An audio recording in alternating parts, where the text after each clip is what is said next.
Hello everyone, welcome to success with Rai academy. 9 March 2024 के दैनिक जागरण के राष्ट्रीय संस्करण को आज के इस वीडियो में हम डिस्कस करेंगे। तो चलिए वीडियो को स्टार्ट करते हैं। और सबसे पहली हेडिंग है यहाँ पर, रसोई गैस सिलेंडर के दाम में 100 रुपये की कटौती की गई है। अंतर्राष्ट्रीय महिला दिवस पर प्रधानमंत्री नरेंद्र मोदी ने ये घोषणा की है। प्रधानमंत्री नरेंद्र मोदी ने महिला दिवस यानी कि 8 मार्च पर देश के करोड़ों परिवारों को लाभान्वित करने के उद्देश्य से घरेलू गैस रसोई जो सिलेंडर होता है उसकी कीमतों में 100 रुपये की कटौती का फैसला किया है। केंद्र सरकार ने एक दिन पहले ही प्रधानमंत्री उज्ज्वला योजना यानी कि रसोई गैस कनेक्शन देने की वर्ष 2016 में शुरू की गई योजना के तहत वर्ष में 12 सिलेंडर सब्सिडी पर देने की अवधि मार्च 2025 तक बढ़ाने का फैसला किया है। 100 रुपये कटौती के बाद देश में बिना सब्सिडी वाले LPG सिलेंडर की कीमत अब 803 रुपये होगी। प्रधानमंत्री उज्ज्वला योजना के तहत 300 रुपये की सब्सिडी दी जाती है। इस तरह सब्सिडी वाले सिलेंडर की कीमत 503 रुपये होगी। देश के अलग अलग हिस्सों में स्थानीय टैक्स की वजह से LPG सिलेंडर की कीमतों में थोड़ा बहुत अंतर हो सकता है। देश में कुल घरेलू LPG कनेक्शन की संख्या करीब 33 करोड़ है, यानी इन सभी परिवारों को 100 रुपये प्रति सिलेंडर की बचत होगी। प्रधानमंत्री उज्ज्वला योजना के तहत 10.23 करोड़ कनेक्शन दिए गए हैं। प्रधानमंत्री नरेंद्र मोदी ने इंटरनेट मीडिया प्लेटफॉर्म जो है X पर उक्त फैसले की घोषणा की है। सुधा मूर्ति राज्यसभा के लिए मनोनीत। इन्फोसिस फाउंडेशन की सह संस्थापक, समाजसेवी और लेखिका सुधा मूर्ति को राष्ट्रपति द्रौपदी मुर्मू ने शुक्रवार को राज्यसभा में मनोनीत किया है। प्रधानमंत्री नरेंद्र मोदी ने X पर पोस्ट कर यह जानकारी साझा की है। प्रधानमंत्री ने विभिन्न क्षेत्रों में सुधा मूर्ति के योगदान की सराहना करते हुए X पर पोस्ट किया। उच्च सदन में उनकी उपस्थिति नारी शक्ति का प्रमाण है। यह देश की नियति को आकार देने में महिलाओं की ताकत और क्षमता का भी उदाहरण है। मुझे खुशी है कि राष्ट्रपति ने सुधा मूर्ति को राज्यसभा के लिए नामांकित किया है। सामाजिक कार्य, परोपकार सहित विभिन्न क्षेत्रों में सुधा जी का योगदान प्रेरणादायक रहा है। मक्का, दाल व कपास उगाने पर 5 वर्ष तक पूरी फसल सरकार खरीदेगी। धान के बदले मक्का, कपास और दाल की खेती करने पर सरकार इन किसानों की पूरी फसल अपने अगले 5 साल तक खरीदने की गारंटी देगी। यह खरीदारी न्यूनतम समर्थन मूल्य पर की जाएगी। केंद्रीय मंत्री पीयूष गोयल ने शुक्रवार को बताया कि सरकार इस खरीदारी के लिए तैयार है और अगले सीजन से इस स्कीम की शुरुआत होने जा रही है। देश भर में यह स्कीम लागू होगी। उन्होंने बताया कि धान की खेती से पानी का स्तर काफ़ी नीचे जा रहा है। मक्का, दाल व कपास की खेती में पानी की खपत अपेक्षाकृत कम होती है, काफ़ी कम होती है। इन दिनों एथेनॉल बनाने के लिए मक्के की काफ़ी मांग है और सरकार एथेनॉल निर्माण के लिए चावल का प्रयोग रोकना चाहती है। घरेलू स्तर पर दाल का उत्पादन खपत के मुकाबले कम होने से भारत ने 2023 में लगभग 29 लाख टन विभिन्न दालों का आयात किया है। दाल का उत्पादन बढ़ने से किसानों को लाभ होने के साथ भारत दाल उत्पादन के मामले में आत्मनिर्भर बन सकेगा। सरकार मसूर, उड़द व तुअर दाल की खेती करने पर पूरी फसल को 5 साल तक MSP पर खरीदने की गारंटी दे रही है। कांग्रेस ने जारी की 39 प्रत्याशियों की सूची, राहुल वायनाड से लड़ेंगे। कांग्रेस ने 2024 के लोकसभा चुनाव के लिए 9 राज्यों के 39 उम्मीदवारों की पहली सूची का ऐलान कर दिया है। राहुल गांधी को वायनाड से प्रत्याशी बनाया गया है। सूची में छत्तीसगढ़ के पूर्व मुख्यमंत्री भूपेश बघेल, वरिष्ठ नेता शशि थरूर, कांग्रेस के संगठन महासचिव KC वेणुगोपाल व छत्तीसगढ़ के नेताओं ताम्रध्वज साहू व ज्योत्सना महंत समेत कई बड़े चेहरों के नाम हैं। दक्षिण और पूर्वोत्तर राज्यों के साथ कांग्रेस ने अपनी बेहतर संभावना वाले छत्तीसगढ़ को आधा दर्जन सीटों के लिए उम्मीदवारों की घोषणा की है। उत्तर प्रदेश, बिहार, राजस्थान और मध्य प्रदेश जैसे बड़े राज्यों के किसी उम्मीदवार का ऐलान पार्टी ने अभी नहीं किया है। लिहाजा अमेठी, रायबरेली समेत कई सीटों को लेकर अभी स्पष्टता नहीं है। राहुल गांधी के केरल की वायनाड सीट से दोबारा चुनाव लड़ने पर किसी तरह का संशय नहीं था और अब निगाहें उनकी उत्तर प्रदेश के अमेठी से उम्मीदवारी की घोषणा पर रहेगी।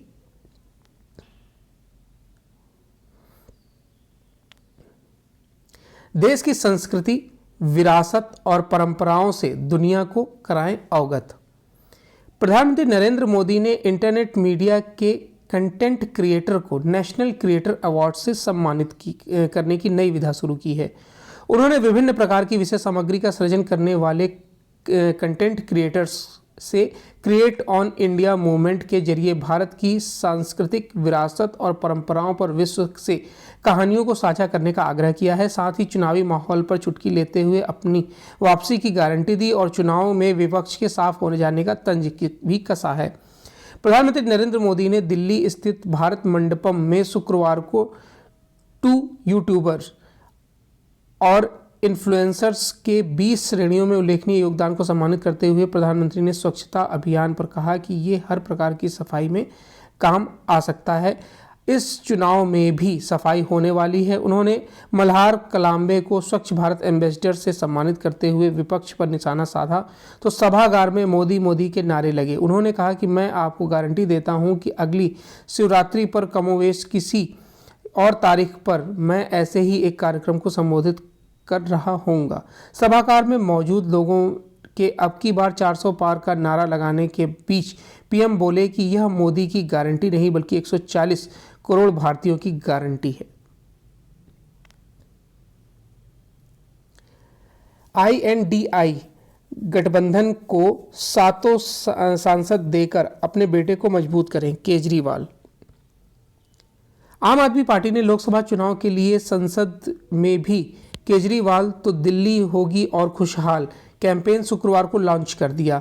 आप के राष्ट्रीय संयोजक और दिल्ली के सीएम अरविंद केजरीवाल और पंजाब के सीएम भगवंत मान ने दिल्ली के चारों उम्मीदवारों के साथ यह कैंप लॉन्च किया है। इस दौरान केजरीवाल ने कहा कि अभी आपका बेटा भाजपा, एलजी और केंद्र सरकार से अकेले लड़ रहा है। इस बार इंडिया गठबंधन को 7 सांसद देकर आप अपने बेटे को और मजबूत करें। केजरीवाल ने कहा कि मैं दिल्ली वालों के लिए जो भी अच्छा काम करने जाता हूं उसे ये भाजपा वाले रोकते हैं। केजरीवाल ने जनता से कहा कि जब आपकी दवाई, पढ़ाई, बिजली, पानी रोकी जा रही थी तब भाजपा के 7 सांसद आपको दुखी देखकर ताली बजा रहे थे।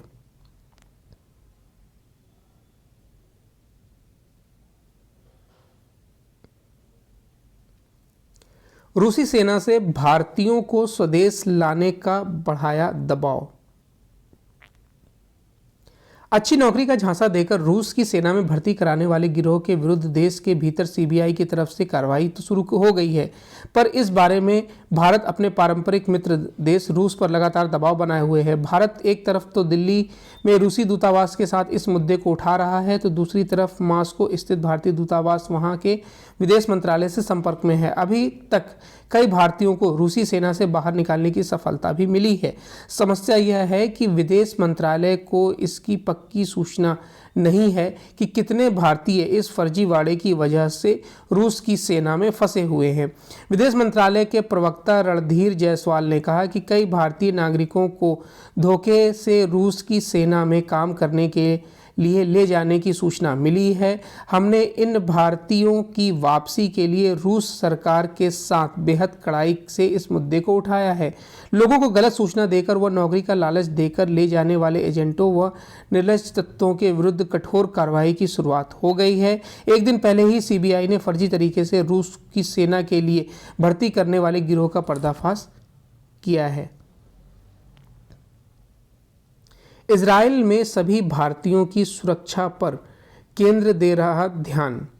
केंद्र सरकार ने शुक्रवार को कहा कि कथित तौर पर हिजबुल्लाह द्वारा किए गए मिसाइल हमले में एक भारतीय की मौत के बाद वह इजराइल में अपने सभी नागरिकों की सुरक्षा सुनिश्चित करने पर ध्यान केंद्रित कर रहा है।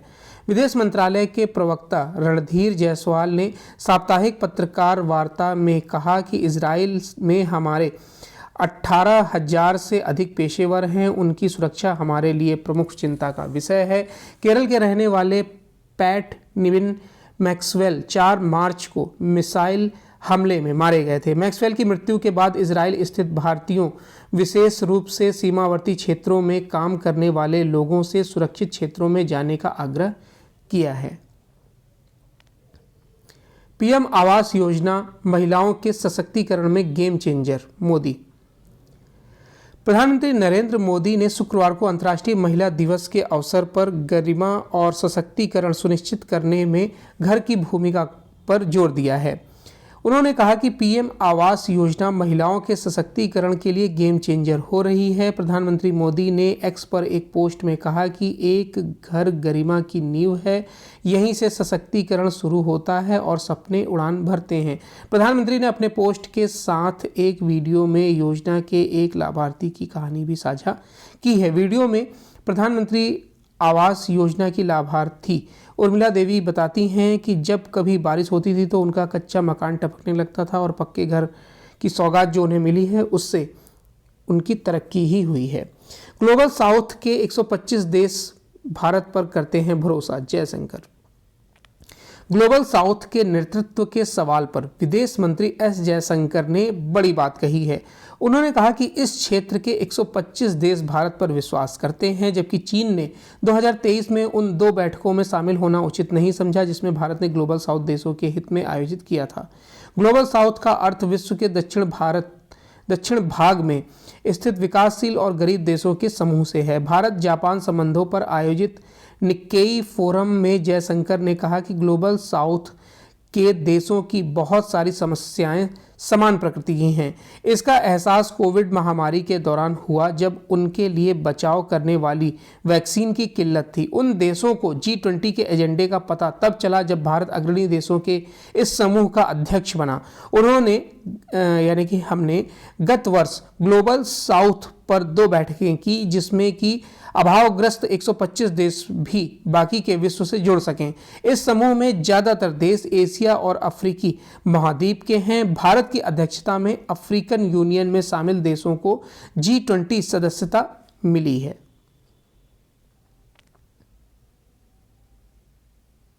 भारत को मिला खसरा और रुबेला चैंपियन पुरस्कार। भारत को प्रतिष्ठित खसरा व रुबेला चैंपियन पुरस्कार से सम्मानित किया गया है। भारत को यह पुरस्कार इन संक्रामक रोगों से निपटने के लिए देश के अनुकरणीय प्रयासों के लिए दिया गया है। स्वास्थ्य मंत्रालय ने शुक्रवार को कहा कि वाशिंगटन डीसी में 6 मार्च को अमेरिकी रेड क्रॉस मुख्यालय में केंद्रीय स्वास्थ्य एवं परिवार कल्याण मंत्रालय की ओर से राजदूत श्रीप्रिया रंगनाथन ने यह पुरस्कार प्राप्त किया है। इस काम में इसमें American red cross, BMGF, GVS, USCDS, UNF, UNICEF और WHO शामिल थे। ये संस्था विश्व में खसरे से होने वाली मौतों को कम करने और रुबेला बीमारी को रोकने के लिए कार्य कर रही है।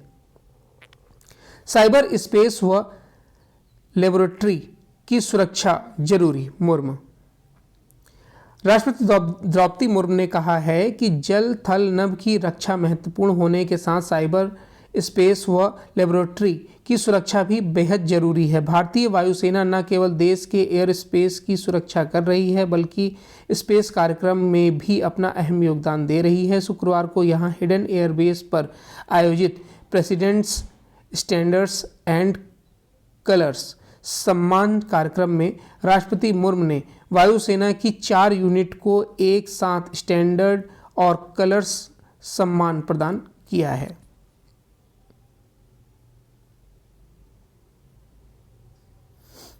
हर नागरिक को सरकार के फैसले की आलोचना का हक है।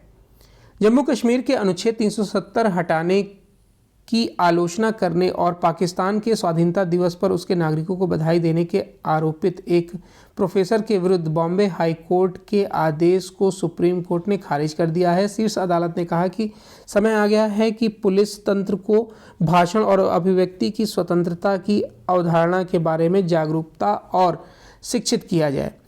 महाराष्ट्र पुलिस ने व्हाट्सएप मैसेज पोस्ट करने पर प्रोफेसर जावेद अहमद हजाम के विरुद्ध कोल्हापुर में आईपीसी की धारा 153A के तहत FIR दर्ज की थी। इन व्हाट्सएप मैसेज में प्रोफेसर जावेद ने लिखा था कि जम्मू कश्मीर के लिए 5 अगस्त काला दिन है और 14 अगस्त पाकिस्तान को स्वाधीनता दिवस की बधाई। जस्टिस अभय S. ओका और जस्टिस उज्ज्वल भुइयां की पीठ ने कहा कि अगर एक नागरिक 14 अगस्त पर पाकिस्तान के नागरिक को बधाई देता है तो वो उनका स्वाधीनता दिवस है, तो उसमें कुछ गलत नहीं है। पीठ ने कहा कि 75 से अधिक वर्षों से हमारा देश लोकतांत्रिक गणराज्य है और हमारे देश के लोग लोकतांत्रिक मूल्यों का महत्व जानते हैं। नेक्स्ट पेज है एडिटोरियल पेज। एडिटोरियल पेज पर पहला आर्टिकल है कि जनादेश का निर्धारण करती महिलाएं। केवल संख्या ही नहीं, राजनीतिक सक्रियता और मतदान का रुझान भी राजनीति में महिलाओं को महत्वपूर्ण बनाता जा रहा है और इसी पर ये आर्टिकल लिखा गया है। राजनीतिक विश्लेषज्ञ एवं सेंटर फॉर पॉलिसी रिसर्च के फेलो हैं ये राहुल वर्मा। शुक्रवार को अंतर्राष्ट्रीय महिला दिवस के अवसर पर राष्ट्रपति द्रौपदी मुर्मू ने जानी मानी लेखिका व समाज सेविका सुधा मूर्ति को राज्यसभा के लिए मनोनीत किया है। प्रधानमंत्री मोदी ने सुधा मूर्ति के मनोनयन को नारी शक्ति और देश की नियति को आकार देने में आधी आबादी की भूमिका से जोड़कर बधाई दी है। महिला दिवस पर यह मनोनयन और प्रधानमंत्री का संदेश भले ही एक सांकेतिक कदम हो, लेकिन इसके बड़े गहरे मायने हैं। यह भारतीय राजनीति में महिलाओं की बढ़ती सक्रियता एवं शक्ति को मिल रही मान्यता का प्रमाण है। यह अकारण भी नहीं है। वह समय बहुत दूर नहीं जब देश में महिला मतदाताओं की संख्या पुरुषों को पीछे छोड़ देगी। 2009 में कुल मतदाताओं में महिलाओं की संख्या लगभग 46% थी और 2019 में बढ़कर ही 48% हो गई। केवल संख्या ही नहीं बल्कि सक्रियता और मतदान का रुझान भी महिलाओं को महत्वपूर्ण बनाता जा रहा है। पिछली सदी के छठे से 8वें दशक के बीच पुरुषों का मतदान महिलाओं से लगभग 12% अधिक रहता था। 8वें दशक में से पिछली सदी के अंतिम दशक तक यह अंतर 8% रह गया। 2014 के चुनाव में तो पुरुष मतदाता महिलाओं की तुलना में मात्र 1% अधिक ही रहे हैं, जबकि 2019 के चुनाव में पुरुषों की तुलना में महिलाओं के मतदान में मामूली ही सही लेकिन बढ़ोतरी दर्ज है। महिलाओं के बढ़ते मतदान की स्थिति में यह जिज्ञासा जो स्वाभाविक है कि राजनीति में उनकी पसंद कैसे निर्धारित होती है। इसकी कसौटियां देखी जाएं तो सबसे पहले कल्याणकारी योजनाओं का पैमाना आता है। 10 वर्षों से केंद्र की सत्ता और कई राज्यों में सरकार चला रही भाजपा की चुनावी सफलता के पीछे महिला मतदाताओं की अहम भूमिका मानी जाती है। भाजपा ने शौचालय निर्माण से लेकर उज्ज्वला योजना और आवास में महिलाओं के स्वाभिमान को प्राथमिकता देने जैसी उन योजनाओं पर दांव चला जो सीधे महिला और समग्रता में समूचे परिवार को लाभान्वित करने वाली हैं। कई राज्यों में भाजपा सरकारों ने महिलाओं को नगद प्रोत्साहन राशि प्रदान भी की है। मिसाल के तौर पर मध्य प्रदेश में लाडली बहना योजना भाजपा के लिए बाजी पलटने वाली सिद्ध हुई है। केवल कल्याणकारी योजनाएं ही नहीं, कानून एवं व्यवस्था का मुद्दा भी महिला मतदाताओं की प्राथमिकता सूची में दिखता है। हाल के चुनाव में यदि भाजपा के पक्ष में महिला मतदाताओं का झुकाव बढ़ा है तो उसमें कानून एवं व्यवस्था जैसे पहलू की भी अहम भूमिका रही है। भले ही भाजपा सरकारों में कानून एवं व्यवस्था पूरी तरह चाक चौबंद ना भी हो, लेकिन पार्टी का इस मुद्दे पर सख्त रवैया उसे लेकर एक सकारात्मक धारणा अवश्य बनाता है। उत्तर प्रदेश का ही उदाहरण ले लें, जहां योगी आदित्यनाथ ने कानून एवं व्यवस्था को लेकर अपना एक मॉडल अपनाया है जिसकी कुछ पैमानों पर आलोचना भले ही की जा सकती हो, लेकिन जनता में उसकी स्वीकार्यता दिखती है।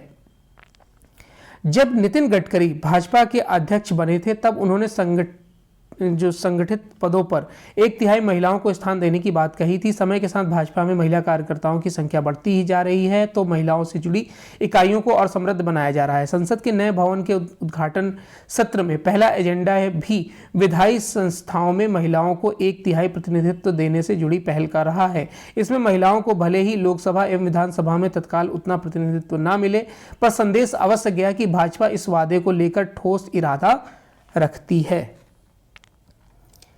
भारत को फिर चिंतित करता नेपाल। सदैव भारत विरोध की राजनीति करने वाले दल का नेपाल की सत्ता में साझेदारी होना शुभ संकेत नहीं है। इसी पर यह आर्टिकल लिखा गया है और ये आर्टिकल लिखा है Asia society policy institute Delhi में सहायक निदेशक डॉक्टर ऋषि गुप्ता द्वारा।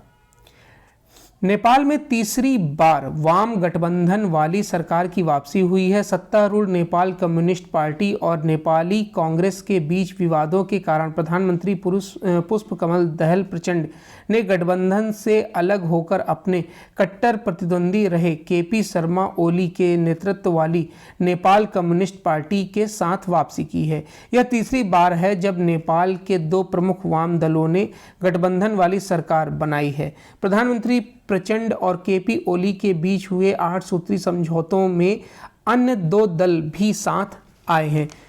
मौजूदा वाम गठबंधन में शक्ति संतुलन पर ध्यान दिया जाए तो यह अत्यधिक अस्थिर है। इसका सबसे बड़ा कारण है कि माओवादी सेंटर के पास एमएलए यानी कि 78 सीटें हैं की तुलना में कम सीटें हैं, फिर भी उनके प्रमुख प्रचंड प्रधानमंत्री बने हुए हैं। क्योंकि अतीत में केपी शर्मा ओली ने प्रचंड को कम सीटों यानी 32 के कारण प्रधानमंत्री नहीं बनने दिया था, इसलिए यह मुमकिन है कि आने वाले दिनों में ओली प्रधानमंत्री बनना चाहेंगे।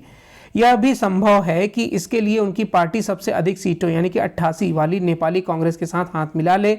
वाम दलों की मौका परस्ती और उनके नेताओं के स्वार्थों के चलते नेपाली जनता का एक हिस्सा राजशाही और हिंदू राष्ट्र की वापसी की पुरजोर वकालत करता आया है। हाल में नेपाली कांग्रेस पार्टी की राष्ट्रीय समिति ने हिंदू राष्ट्र के दर्जे की बहाली पर लंबी बात हुई है। नेपाल के राजनीतिक हलकों में इसे ही माओवादी सेंटर नेपाली कांग्रेस गठबंधन टूटने का एक तत्कालिक कारण माना जा रहा है। नए विदेश मंत्री नारायण काजी श्रेष्ठा ने भारत और चीन के साथ समदूरी की नीति का वादा किया है। यह नीति अब व्यवहारिक है। नेपाल भारत और चीन के साथ बराबरी का व्यवहार नहीं कर सकता है क्योंकि वह चीन की तुलना में भारत पर अधिक निर्भर है। चूंकि नेपाल भू आबद्ध देश है, इसलिए यह विश्व व्यापार भारत के रास्ते ही करता है। ऐसे में नेपाल को यह समझने की जरूरत है कि वह भले ही भारत के साथ इतिहास को बदल ले, लेकिन वह भूगोल और लोगों के आपसी संबंधों को नहीं बदल सकता है। मालदीव के घटनाक्रम के बाद भारत को नेपाल में जो कुछ हो रहा है उस पर नजर रखने की जरूरत है। नेक्स्ट पेज पर आते हैं, बिजनेस पेज। एक क्लिक पर निकलेगी सहकारिता की पूरी कुंडली।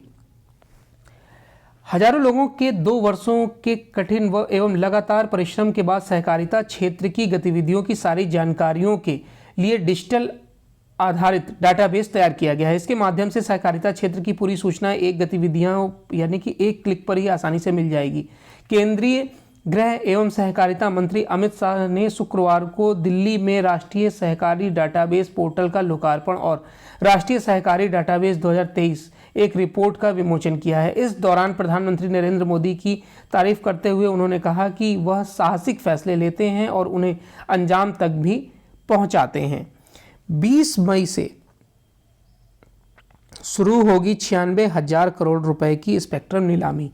मोबाइल सेवाओं के लिए स्पेक्ट्रम की अगली नीलामी 20 मई से शुरू होगी। दूरसंचार विभाग ने शुक्रवार को आवेदन आमंत्रित करने के लिए एक नई नोटिस जारी की है। इसके बाद यह जानकारी सामने आई है। सरकार मोबाइल फोन सेवाओं के लिए 96,317 करोड़ रुपए के आधार पर मूल्य पर 8 स्पेक्ट्रम बैंड की नीलामी करेगी। दिवालिया प्रक्रिया से गुजर रही कुछ कंपनियों के पास मौजूदा स्पेक्ट्रम के साथ ही इस साल खत्म होने वाली फ्रीक्वेंसी को भी नीलामी में रखा जाएगा।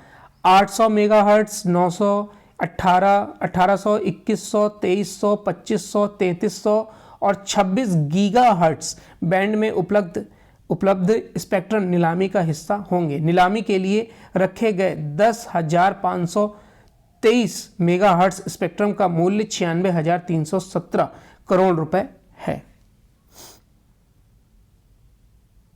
भारत में चुनाव से पहले एफटीए संभव। ब्रिटेन की व्यापार मंत्री केमी बेडनोच ने कहा है कि भारत के साथ जिस व्यापार समझौते पर चर्चा जारी है उसे देश में आम चुनाव से पहले पूरा किया जा सकता है। हालांकि उन्होंने यह भी कहा कि ब्रिटेन भारत के आम चुनाव को इस समझौते के लिए एक समय सीमा नहीं बनाना चाहता है। केमी दोनों देशों के बीच प्रस्तावित मुक्त व्यापार समझौते पर हस्ताक्षर के लिए प्रभारी मंत्री हैं। एफटीए पर इस वक्त 14वें दौर की बातचीत जारी है।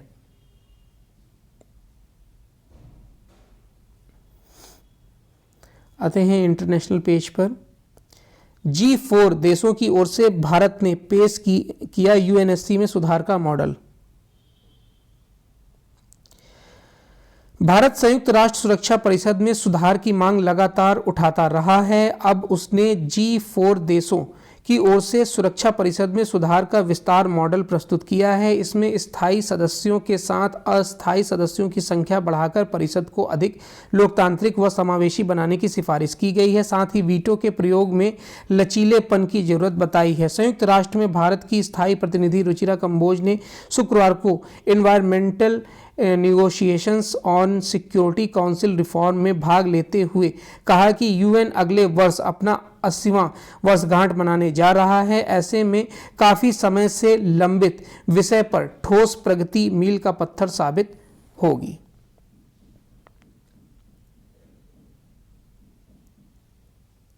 चीन की चुनौती के बीच भारत से साझेदारी कर रहे मजबूत बाइडेन।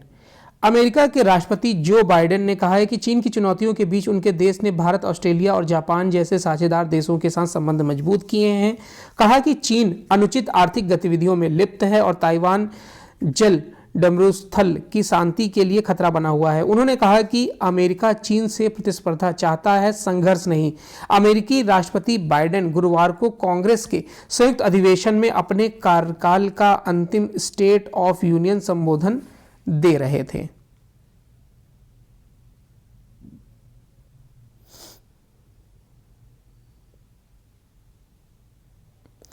अमेरिका दक्षिण कोरिया के सैन्य अभ्यास के जवाब में उत्तर कोरिया ने दागे गोले।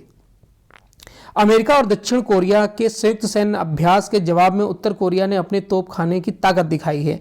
तोप से गोले दागने का यह अभ्यास उत्तर कोरिया के सर्वोच्च नेता किम जोंग उन की निगरानी में किया गया। इन दिनों अमेरिका और दक्षिण कोरिया का 11 दिनी संयुक्त सैन्य अभ्यास चल रहा है। इसे लेकर उत्तर कोरिया सैन्य कार्रवाई की धमकी भी दे चुका है। वह दोनों देशों के अभ्यास को अपने विरुद्ध युद्ध की तैयारी मानता है।